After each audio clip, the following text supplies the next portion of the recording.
Hi இன்னைக்கோட collective energy எப்படி இருக்குன்ற மாதிரி பார்த்துடலாம்.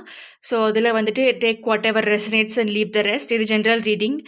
ஓகே, ஸோ ஃபஸ்ட்டு எப்படின்னு சொல்லி பார்த்துடலாம். இது வந்துட்டு இந்த கார்ட்ஸ் என்ன சொல்ல வருதுன்னா, உங்களோட உள் உணர்வு என்ன தூண்டுது அப்படின்ற மாதிரி ஒரு விஷயம், இன்னர் காலிங்னு சொல்லுவாங்க இல்லையா. ஸோ அது அப்புறம் இது ஆர்டிஎல், எது உங்களை இதுக்கு முன்னாடி தடுத்துக்கிட்டே இருந்துச்சு அப்படின்ற ஒரு விஷயம். இது உங்களோட சேலஞ்சஸ், நீங்கள் அந்த ஜேர்னியில் போகும்போது என்னென்ன சேலஞ்சஸை மேற்கொள்ளுவீங்க அப்படின்ற மாதிரி ஒரு விஷயங்கள். அப்புறம் இது உங்களுக்கு என்ன கிடைக்கும் அப்படின்ற மாதிரி, உங்களுக்கு சூப்பர் பவர், அந்த பூன் கிஃப்ட் மாதிரி ஒரு விஷயம் கிடைக்கும் இல்லையா. ஸோ அதுதான் இது உங்கள் வாழ்க்கையில். அப்புறம் இதில் இருக்கிறதெல்லாம் அதுலேருந்து இந்த ஜேர்னி மூலிமா உங்களுக்கு என்ன கிடைக்கும், நீங்கள் என்ன எதிர்பார்க்கலாம் அப்படின்ற ஒரு விஷயம். ஓகே, ஸோ ஃபஸ்ட்டு இதை பார்த்துடலாம்.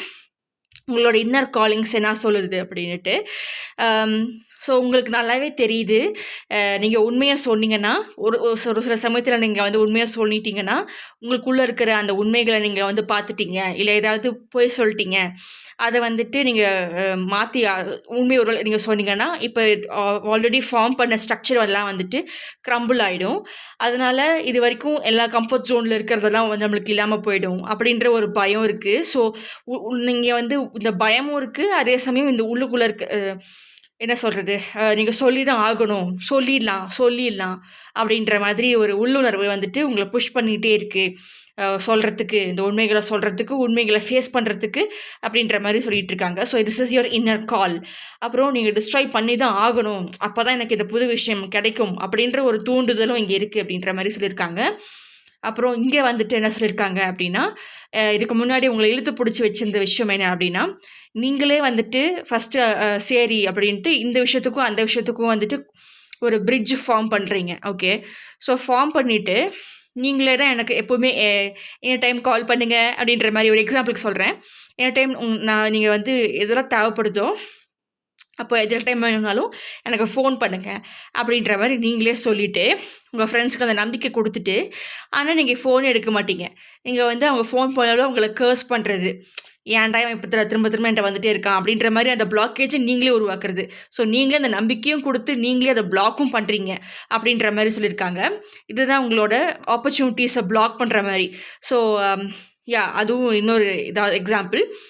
ஸோ நீங்கள் ஆப்பர்ச்சுனிட்டிஸ் வேணும்னு சொல்லிட்டு யூஆர் அவைலபிள் அப்படின்ற மாதிரி ரெஸ்யூமில் போட்டிருக்கீங்க. ஆனால் அது வரும்போது அந்த ஆப்பர்ச்சுனிட்டிக்கு உங்களுக்கு காலிங் இன்டர்வியூ வரும்போது ஏதோ ஒரு பயம், தயக்கம், சரியாக செய்யலை நான் என்ன பண்ணுறது அப்படின்ட்டு, இல்லை வேண்டாம் அப்படின்ற மாதிரி நீங்களே அதை தடுத்துட்ருவீங்க. ஸோ அதுதான் நடக்குதுங்க. அதுக்கப்புறம் ரொம்ப பொத்தி வளர்க்குறது. ஓகே, ஸோ அதை சொல்லுவாங்கள்ல, so mother energy, nurturing energy இருக்குது. ஸோ ஒரு ஓவர் ப்ரொடெக்ஷன், அது அதுவுமே பிரச்சனை தான் அப்படின்ட்டு நிறைய மதர்ஸ் என்ன பண்ணுவாங்க அப்படின்னா, தன்னோட குழந்தைய ப்ரொடெக்ட் பண்ணுறேன்னு நினச்சிட்டு ரொம்ப ஓவர் ப்ரொடெக்ஷன் பண்ணிடுவாங்க. ஸோ அவங்களுக்கு அந்த வெளி உலகத்துக்கான என்ன பண்ணுறது, எப்படி ஹேண்டில் பண்ணுறது அப்படின்ற எதுவுமே தெரியாமல் போயிடும். ஆனால் இவங்களை பொறுத்த வரைக்கும் இவங்க நல்லது தான் செஞ்சிட்ருக்காங்கன்னு நினச்சிக்குவாங்க. பட் இவங்க அவங்களுக்கே தெரியாமல் நல்லது செய்கிறேன்னு கெட்டது செய்வாங்க. ஸோ அந்த மாதிரி நீங்கள் இருக்கக்கூடாது. ஓகே, அப்புறம் ரொம்ப பார்த்து பண்ணுறேன் அப்படின்ட்டு இந்த பட்டர்ஃப்ளையை வெளியில் விட்டால் அதுக்கு பிரச்சனை ஆகிடும்ட்டு இப்படி மூடி வச்சுட்டே இருந்தால் கசங்கிடும், செத்துரும். ஸோ அது பண்ணக்கூடாது. ரொம்ப ஓவர் ப்ரொடெக்ஷனாக இருக்கக்கூடாது. ஃபெமினின் எனர்ஜி, நர்ச்சரிங் எனர்ஜியாக இருக்கிறது ஓகே, பட் அதுவே உங்கள் அழிவுக்கு காரணமாக இருக்கக்கூடாது அப்படின்ற மாதிரி சொல்லியிருக்காங்க. ரொம்ப நர்ச்சர் பண்ணுறதுமே தண்ணி, இப்போது செடிக்கு தண்ணி ஊற்றிக்கிட்டே இருந்தீங்கன்னா அது அழுகி போயிடும். ஓரளவுக்கு தான் தண்ணி ஊற்றணும், அதுக்குன்னு ஒரு மெஷர்மெண்ட் லிமிட்டேஷன்ஸ் எல்லாம் இருக்குது. ஸோ அது கரெக்டாக தெரிஞ்சுட்டு கரெக்டாக அதுக்கான இது பண்ணணும். அப்போ தான் அந்த செடி நல்லபடியாக வளரும். நிறைய பெஸ்டிசைட்ஸ் போட்டால் அந்த செடியே போயிடும், பெஸ்ட் இருக்கோ இல்லையோ செடியே போயிடும், அது நஞ்சாயிடும், அமிர்தமாகாது. அதனால தான் நிறைய ஃப்ரூட்ஸ் எல்லாம் ஃப்ரூட்ஸ் வெஜிடபிள்ஸ் எல்லாம் நம்மளுக்கு ப்ராப்ளம்ஸ் கொடுக்குது. நல்லா ஹெல்த்தியான ஃப்ரூட்டாக இருக்கலாம், ஹெல்த்தியான வெஜிடபிளாக இருக்கலாம், நம்ம நல்லா சமைச்சாலும் அதில் பெஸ்டிசைட்ஸ் ஆட் பண்ணுறாங்க. அதை பூச்சி வரக்கூடாது, அந்த பூச்சி அதை அரிச்சிட்டு உள்ளே போயிடக்கூடாதுன்னு அது நினச்சிட்டு தான் அவங்க நல்லது பண்ணுறாங்க. பட் அதை அதிகமாக போடுறதுனால அது நம்மளுக்கு நஞ்சாயிடுது, அதுக்கு சாப்பிட்றதுக்கான பிரயோஜனமே இல்லாமல் போயிடுது.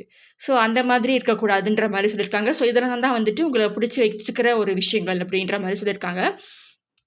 அப்புறம் என்னென்ன ப்ராப்ளம்ஸ் நீங்கள் ஃபேஸ் பண்ணுவீங்க, என்னென்ன ப்ராப்ளம்ஸ் ஃபேஸ் பண்ணுவீங்க இந்த லாங் ரன், இந்த ஜேர்னி ஆஃப் லைஃப்பில் நீங்கள் என்னென்ன ப்ராப்ளம்ஸ் ஃபேஸ் பண்ணுவீங்க அப்படின்ற மாதிரி இதில் சொல்லியிருக்காங்க. ஃபஸ்ட்டு வந்துட்டு நம்ம வாழ்க்கையே ஒரு பயணம் தான். ஓகே, டெஸ்டினேஷனே அதுக்கு கிடையாது. அப்போ வந்து நம்ம அதுக்கு தான் இங்கே வந்திருக்கோம். நிறைய விஷயங்களை கற்றுக்கிட்டே தெரிஞ்சுக்கிட்டே போயிட்டுருக்கிறதுக்கு, ஒரு இடத்துக்கு வந்து ஸ்டேக்னெண்ட்டாக நிற்கிறது கிடையாது. ஓகே, நம்ம வந்து க்ரோ ஆகிட்டே போகணும். அதுதான் நம்ம விஷயமே. நிறைய பேர் மறந்துடுறாங்க. மெட்டீரியல் லைஃப்குள்ளே வந்த உடனே அந்த ரியாலிட்டி, எது உண்மையான முக்கியத்துவம், அதுக்காக நம்ம பிறந்தோம், அதுக்கான அந்த பர்பஸையே மறந்துடுறாங்க. ஸோ அதே மறதிகளாக நீங்களும் இப்போ இருக்கீங்க. அது ஆக்சுவலி நெசசரி. பட் அதையும் நீங்கள் தாண்டி வரணும். அதுதான் விஷயமே. அப்புறம் நீங்கள் எல்லாத்தையும் ஏற்றுக்கணும். ஓகே, ஸோ லைஃப்னால் இப்படி தான் இருக்கும். கெட்ட விஷயமும் இருக்கும், நல்ல விஷயமும் இருக்கும். அப்புறம் வந்து இப்போ நிறைய பேர் மொழிக்காகவும் மதத்துக்காகவும் சண்டை போட்டுக்கிறாங்க. கேஸ்ட்ஸ் அதுவுமே இருக்குது. ஸோ இதெல்லாமே மற்றவங்களும் சேர்த்து ஏற்றுக்கணும். அப்போ தான் வந்து அதுக்கான என்ன சொல்கிறது, ஒரு டிவர்சிட்டியிலிருந்து தான் உங்களுக்கு ஒரு யூனிக்னஸ் கிடைக்கும். ஸோ உங்களுக்குள்ளேயே நிறைய டிவர்சிட்டிஸ் இருக்கலாம். உங்களோட தனிப்பட்ட மனுஷங்க தனிமத்திலேயே வந்துட்டு உங்களுக்குள்ளேயே அது இருக்கலாம். ஸோ அதை ஃபஸ்ட்டு நீங்கள் வந்து மதிச்சுட்டு அதை நீங்கள் ஏற்றுக்கணும். அதே சமயம் உங்களோட அவுட்ரு வேர்ல்ட்லேயும் வந்துட்டு நிறைய டிஃப்ரென்சஸ் இருக்கும். அதுவும் நீங்கள் ஏற்றுக்கணும். நீங்கள் இப்படி தான் இருக்கணும், நான் இப்படி தான் இருப்பேன், நீங்கள் எப்படி வேணாலும் இருந்து போயிருக்கேன். பட் வந்து மற்றவங்க அந்த மாதிரி இருக்கணும்னு சொல்லி நினைக்க கூடாது. அது நீங்கள் நிறைய ஃபேஸ் பண்ணுவீங்க. ஏன் இப்படி இருக்காங்க, நீங்கள் சொல்கிறது உண்மையாகவே இருக்கட்டுமே, நீங்கள் சொல்கிறது சரியாகவே இருக்கட்டுமே, ஆனால் வந்து அவங்க அப்படித்தான் அப்படின்ற மாதிரி அதை வந்து நம்ம ரொம்ப நோண்டிட்டு இருக்கக்கூடாது. நம்மளோட அந்த யோசனைகளை மற்றவங்க மேலே திணிக்கக்கூடாது. நம்மளோடது நம்மக்கிட்ட, அவங்களோடது அவங்கக்கிட்ட அப்படின்ற மாதிரி அந்த டைவர்சிட்டியில் தான் வந்துட்டு ஒரு யூனிக்னஸ் கிடைக்கும். இட் இஸ் லைக் இந்தியா அப்படின்ற மாதிரி சொல்லியிருக்காங்க. And uniqueness and diversity thingy. Okay, so அது ஒரு விஷயம் போயிட்டுருக்கு. அப்புறம் வந்து ஒரு உண்மையான துறவி, நம்ம எல்லாருமே துறவிகள் தான். ஓகே, ஆஸ் அ சோல் நம்ம வந்து துறவிகள் தான். ஒரு துறவி, உண்மையான துறவி வந்துட்டு ஒரே இடத்துல இருக்க மாட்டாங்க.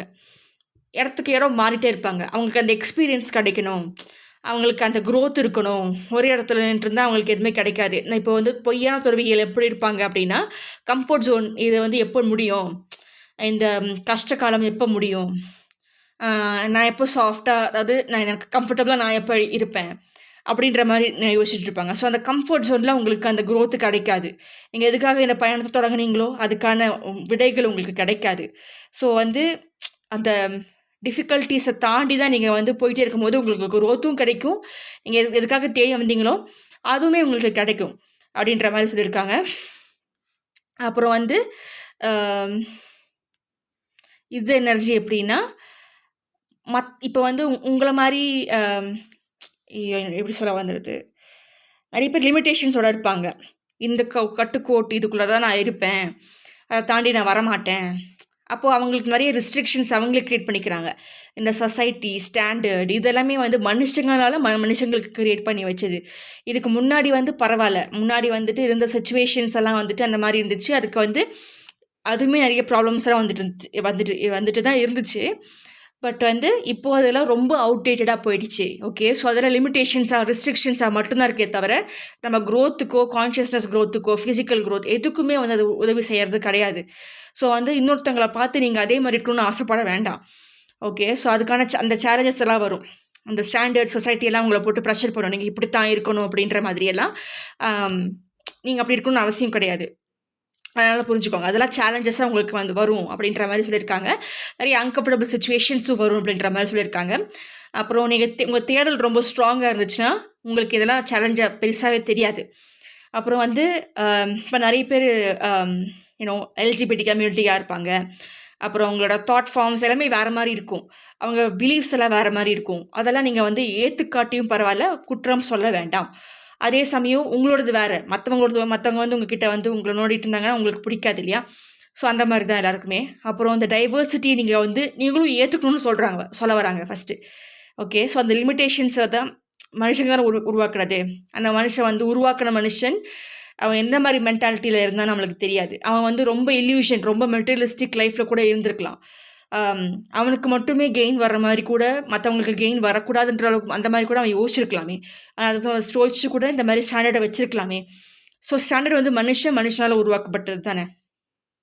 ஓகே, அதை வந்து மாற்றிக்கலாம். ஓகே, அது வந்து அப்படியே தான் இருக்கணும்னு அவசியமே கிடையாது. பட் அதனால் நீங்கள் அழிஞ்சு போகக்கூடாது. ஸோ அதையும் பார்த்துக்கோங்க. ஸோ ஒரு என்ன சொல்கிறது, ஒரு நியூட்ரல் ஒரு சைடில் வந்துட்டு நீங்கள் போகணும் அப்படின்ற மாதிரி சொல்லியிருக்காங்க. இதெல்லாம் உங்களோட சேலஞ்சஸ். அதுக்கப்புறம் இதுதான் உங்களோட சக்தி. இப்போது உங்களை வந்து இப்படி பிடிச்சிட்ருக்கிற ஒரு சக்தி தான் இது. ஏதாவது ஒரு வார்த்தை விட்டிங்களா, ஏதாவது ஒரு ப்ராமிஸ் பண்ணிங்களா, அதை நீங்கள் உங்களுக்கே பண்ணிட்டீங்களா, இல்லை மற்றவங்களுக்காக அந்த ப்ராமிஸை பண்ணிங்களா, அதை நீங்கள் உடச்சிட்டிங்களா, அதை காப்பாற்றினீங்களா? அது actually every word is a spell. எல்லாம் உச்சரிப்பு, வோக்கலைசேஷன் எல்லாமே ஒரு மந்திரம் மாதிரி தான். ஸோ நீங்கள் உங்கள்கிட்ட என்ன சொல்லிக்கிறீங்க, அது அப்புறம் நீங்கள் அதை மாற்றிக்கவும் முடியும். அதை மாற்றிட்டீங்க, உங்கள் டெஸ்டினியை மாறிடும். ரைட்? ஸோ மேனிஃபெஸ்டேஷன் அப்புறம் வந்துட்டு இப்போது நிறைய பேர் வந்து multiple reality, different dimension, parallel dimension இதெல்லாம் நீங்கள் கேள்விப்பட்டிருப்பீங்க. ஸோ உங்கள் வார்த்தைகள் மாறிச்சுன்னா, உங்கள் சிந்தனைகள் மாறிச்சுன்னா, உங்களோட என்ன சொல்கிறது ஆக்ஷன்ஸ் மாறிச்சுன்னா, உங்களுக்கு நிறைய சாய்ஸஸ் வரும். அப்படியே கொச சாய்ஸஸ் வரும். அதில் நீங்கள் எது உங்களுக்கானதுன்னு சூஸ் பண்ணுற ஒரு காலமும் வந்துக்கிட்டு இருக்குது. இப்போ தான் வந்துட்டு இதுதான் இந்த காலம் தான் இப்போ நீங்கள் பார்த்துட்ருக்கீங்க இந்த வீடியோ, இதுதான் அந்த காலம். ஸோ அது பார்த்துட்ருக்கும்போது உங்களுக்கு இந்த ஆப்பர்ச்சுனிட்டி நிறைய கிடச்சிருக்கு. இப்போ எனக்கு இது வேண்டாம் அப்படின்னு சொல்லிட்டிங்கன்னா அந்த ரியாலிட்டி கழிஞ்சு போயிடும். ஸோ அதான் அந்த டேரட் ரீடிங்ஸ் எல்லாம் அதான் ஒரு விஷயமே. உங்களால் அந்த எனர்ஜியை மாற்றிட்டே இருக்க முடியும். எவ்வளோ தடவைனாலும் மாற்றிக்கலாம். அது வந்து ஒரே மாதிரி இருக்கும்னு சொல்ல முடியாது. ஆனால் ஒரு தடவை நீங்கள் ஒரு விஷயம் வேணான்னு சொல்லிட்டிங்கன்னா அது அப்படியே போயிடும். அது நடக்காதுன்னு நினச்சிட்டிங்கன்னா அது அப்படியே போயிடும். புரியுதா? ஸோ அது வந்து உங்கள் கையில் தான் இருக்குது. உங்களுக்கு எது வேணும் வேணான்றதை நீங்கள் தான் முடிவு பண்ணணும். ஒரு தடவை நீங்கள் வேணான்னு சொல்லிட்டிங்கன்னா அது அப்படியே போயிடும். அந்த ரியாலிட்டி கரைஞ்சி போயிடும். உங்கள் decisions, actions and words make your reality. So your words are spell. You have to make every word count. And எல்லாம் பார்த்து யூஸ் பண்ணணும். கொட்டின வார்த்தையை அள்ள முடியாது. ஓகே, அதெல்லாம் வந்து நம்ம ஆன்சஸ்டர்ஸ் நம்மளுக்கு சொல்லியிருப்பாங்க. பட் நம்மளுக்கு இந்த மாதிரி சூதானமாக சொல்லியிருக்காங்க. அப்புறம் வந்துட்டு நிறையா ஃபார் எக்ஸாம்பிள் சொல்கிறேன். இது ரொம்ப ரியலான எக்ஸாம்பிள். நீங்கள் நிறைய பேர் கேள்விப்பட்டிருப்பீங்க. இந்த தமிழ் மந்திரங்கள்லாம் இருக்குல்ல, அதெல்லாம் வந்துட்டு பேச்சு வழக்கில் இப்போ நம்ம பேசுகிற அந்த தமிழ் வந்து வித்தியாசம் ரொம்பவே மாறிடுச்சு. பண்டைய தமிழ் இது கிடையாது. அங்கே அப்போ இருந்தவங்கெல்லாம் வந்து நம்ம தமிழ் பேசுகிறத கேட்டாங்கன்னா, எதுக்கு தமிழை கொள்றீங்க, நீங்கள் என்ன லாங்குவேஜ் பேசுகிறீங்க, இது தமிழே கிடையாது, இது ஏதோ ஃபாரின் லாங்குவேஜ் மாதிரி இருக்குது அப்படின்ற மாதிரி சொல்லிடுவாங்க. ஓகே, ஈயத்தமிழ், ஸ்ரீலங்கன் தமிழ், அதுதான் கொஞ்சம் it is closer to the real Tamil. அந்த லாங்குவேஜ் ஒரிஜினல் லாங்குவேஜோட கொஞ்சம் ஒத்து போகுது. அதுதான் இப்போ வரைக்கும் அந்த ஒரிஜினல் அதை வந்து காப்பாற்றிட்டுருக்கு. இப்போ நம்ம பேசுகிற தமிழ்லாம் தமிழே கிடையாது. ஓகே, ரொம்பவே மாறிட்டோம். அதனால் அந்த உச்சரிப்பு மாறிடுச்சு. இப்போது ஒரு கேர்ஸ் வேர்டை சொன்னால் கூட, இப்போ நம்ம தமிழ் இலக்கியங்கள், இலக்கணங்கள், செய்யுளுரை அந்த மாதிரி இதிலெல்லாம் கூட நம்ம அந்த வேர்ட்ஸ் போட்டிருப்பாங்க. திருவள்ளுவரோட ஆத்திச்சூடி, ஒரு சில வேர்ட்ஸில் வந்து கேர்ஸ் பண்ணணும், இந்த வேர்ட்ஸ் யூஸ் பண்ணி தான் ஒரு மன்னன் வந்துட்டு இன்னொருத்தரை கேர்ஸ் பண்ணாங்க, அது அப்படியே நடந்துருச்சு. அப்புறம் கண்ணகி வந்துட்டு மதுரையை அழிச்சாங்க அப்படின்ற மாதிரி நிறையா இதெல்லாம் வந்திருக்கும் இல்லையா, பாண்டிய மன்னன். ரைட். ஸோ இந்த மாதிரி ஒரு விஷயங்கள்லாம் வந்து அவங்க வேர்ட்ஸ் அழிஞ்சு போகட்டும்னு சொன்னாங்க, அழிஞ்சு போச்சு. இதெல்லாம் வேர்ட்ஸோட அவ்வளோ ஸ்ட்ரென்த் இருக்குது வேர்டுக்கெல்லாம். ஓகே, ஸோ இந்த சாய்ஸ் ஆஃப் வேர்ட்ஸ்லாம் ரொம்பவே முக்கியம். இப்போவே வந்து அந்த கேர்ஸ் வேர்ட்ஸை நம்ம சாதாரணமாக படிக்கிறோம். எத்தனை தடவை மனப்பாடம் பண்ணுறதுக்கு நம்ம வெளியே சொல்லி உச்சரிப்பெல்லாம் சொல்லி படித்து பார்த்து நம்ம எழுதிட்டுருப்போம். அப்போல்லாம் அந்த வார்த்தை வந்து ஒர்க் ஆகாது. ஏன்னா நம்மளோட இது மாறிடுச்சு. ஓகே, அந்த பவர் மாறிடுச்சு. இப்போ அதுக்கு பவரே இல்லை. ஏன்னா நம்மளோட பேச்சு வழக்கு மாறிடுச்சு. அப்புறம் வந்துட்டு இந்த ஹாரி பாட்டர்லாம் பார்த்துருக்கீங்க அப்படின்னா, avada kadabra. So I create as I speak. Okay, அப்படி ஒன்று விஷயம் இருக்குது. ஆப்ரா கடாப்ரானா I create as I speak, அதுதான் அதோட அர்த்தம். அவாடா கடாப்ரா அப்படின்னா, அதாவது அந்த வால்டமோர்ட்டோட ஸ்பெல், டெத் ஸ்பெல், அதுக்கு என்ன அர்த்தம் தெரியுமா அந்த வார்த்தைக்கு? அதுக்கு வந்துட்டு I destroy as I speak. First one is kadabra, avada C போடுற வர்றது வந்துட்டு I create as I speak. K போட்டு வர்றது வந்து I destroy as I speak அப்படின்ற மாதிரி. ஸோ 2 வேரியேஷன்ஸ் இருக்குது. ஸோ எல்லாமே வேர்ட்ஸ் தான். அண்டு நிறைய கான்ஸ்பைரசி தியரிஸில் கூட இங்கிலீஷ் வேர்ட்ஸ் எல்லாம் ஒரு டபுள் மீனிங்கில் வச்சுருக்காங்க. ஸோ அதெல்லாம் வந்து நம்ம இந்த 3Dக்குள்ளேயே அடைச்சி வைக்கிற மாதிரி, நாமளே கர்ஸ் பண்ணிக்கிற மாதிரி ஒரு வார்த்தைகள் தான் அது. ஸோ அதை நம்ம வந்து திரும்ப திரும்ப சொல்ல வச்சுட்டு இருக்காங்க நம்மளையே. அப்போ வந்து நம்ம அங்கேயே இருப்போம், ஸ்டாக்னண்ட்டாக இருப்போம், நம்ம அடிமைகளாகவே இருப்போம் அப்படின்ற மாதிரி வச்சுருப்பாங்க. அதுக்கு தான் வச்சுருக்காங்க அப்படின்ற மாதிரி கான்ஸ்பைரசி தியரி ஒன்று போயிட்டுருக்கு. பட் இப்போ வர விஷயங்கள், வெளியே வர விஷயங்கள் எல்லாம் பார்க்கும்போது அது கான்ஸ்பைரசி கிடையாது, அது ரியாலிட்டி அப்படின்ற மாதிரி நிறைய எக்ஸாம்பிள்ஸ் வந்துட்டுருக்கு. ஸோ அதை பார்த்துக்கோங்க.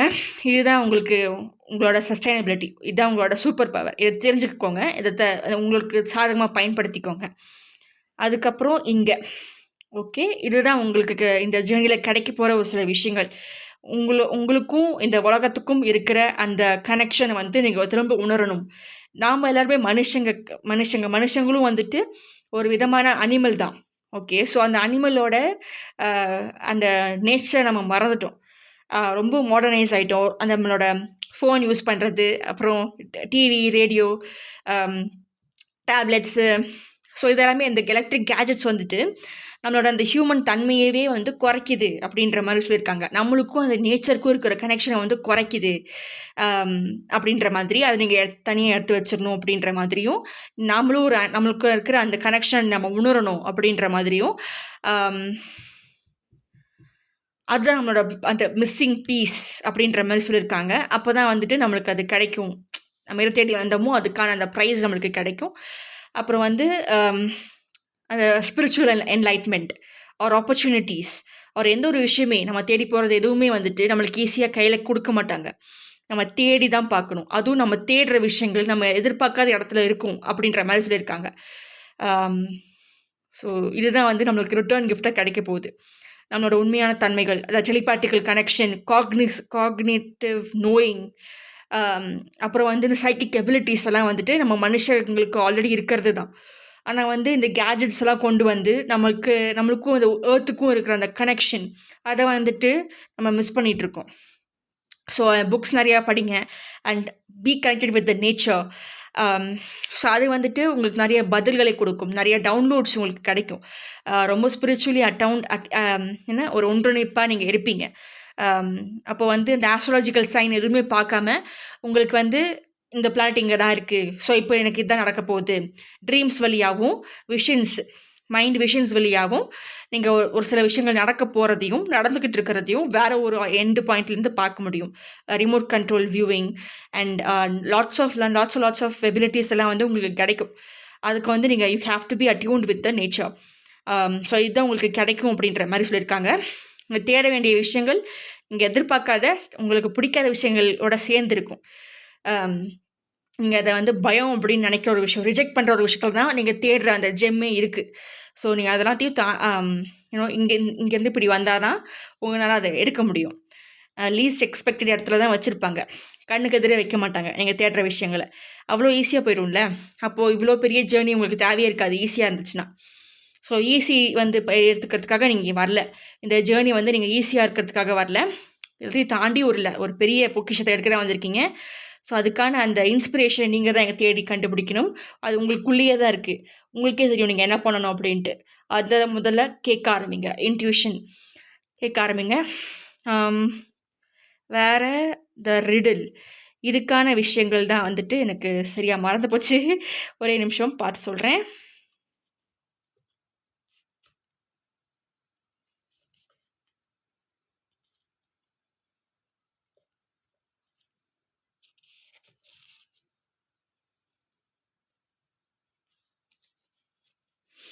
நிறைய டிசெப்ஷன், நிறைய விஷயங்கள் வந்துட்டு உங்களே நீங்கள் அழைச்சிக்கிறீங்க அப்படின்ற மாதிரி, மற்றவங்ககிட்ட போய் சொல்கிறேன் அப்படின்ட்டு நீங்கள் உங்களுக்குள்ளேயே போய் சொல்லிக்கிறீங்க அப்படிங்கிற மாதிரிலாம் சொல்லியிருக்காங்க.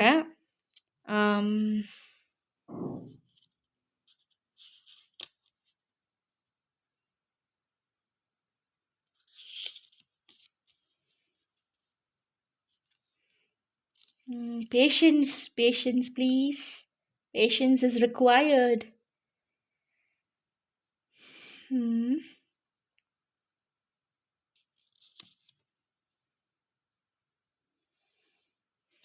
214, just a minute, got it. 214.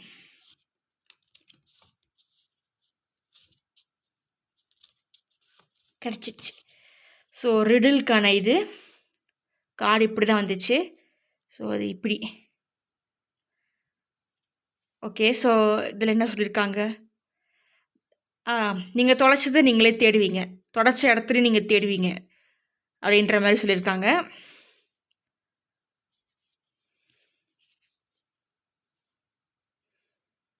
இது வந்து லைட் சைடாக இருக்கா டார்க் சைடாக இருக்கா? ஃபஸ்ட்டு எடுத்தோடனே டார்க் சைடு தான் ஃபஸ்ட்டு வந்திருக்கு. அப்போது டார்க் சைடு தான் இப்போது உங்களுக்கு போயிட்டுருக்கு. என்ன போயிட்டுருக்கு? மேனிப்புலேஷன், டிசீட், ட்ரிக்டரி, அதே தான். ஓகே, ஸோ இது என்ன சொல்லியிருக்காங்கன்னு பார்ப்போம். when the riddle is present, one must stop searching for the right answer. Correct. எதுவுமே ரைட்டு கிடையாது. It cannot be found and ultimately it is not important. Rather, there must be a shift from the literal to the metaphorical, from logic to mythic. You are thinking too small and literally about the situation. The riddle card appears when the energy is deep and mysterious. Like the elusive wisdom in a Zen con, focusing harder won't do it. Won't do it. Neither will increased effort. Time, surrender, and humor are your only allies. What feels like the most pressing dilemma won't reveal its deeper wisdom for a long time. Eventually, you will learn profound lesson from the riddle. For now, get comfortable with the limitations of your intellect and the reality of not knowing. It may, in fact, be the only reality there is. எல்லாத்தையும் தெரிஞ்சுக்கணும்னு அவசியம் இல்லை. So நிறைய விஷயங்கள் நீங்கள் தெரிஞ்சுக்கணும், result என்னவாக இருக்கும், ஃப்யூச்சர் என்னவாக இருக்கும் அப்படின்ற மாதிரி ஒரு துடிப்பு இருக்கும் நம்மளுக்கு. ஸோ அது இப்போதைக்கு தெரிஞ்சுக்க வேண்டிய அவசியம் இல்லை, உங்களுக்கு வந்து அது போக போக தெரியும் அப்படின்ற மாதிரி சொல்லியிருக்காங்க. அப்புறம் கஷ்டங்கள் எப்படி தாண்டது, அதுவே பழகிடும் அப்படின்ற மாதிரி ஒரு இதெல்லாம் சொல்லியிருக்காங்க. ஸோ யா, இப்போதைக்கு ஒரு சில விஷயங்கள் மட்டும்தான் என்னால் சொல்ல முடிஞ்சுது. அன்கம்ஃபர்டபுள் பிளேஸில் தான் உங்களுக்கு நீங்கள் தேடுற விஷயங்கள் கிடைக்கும்.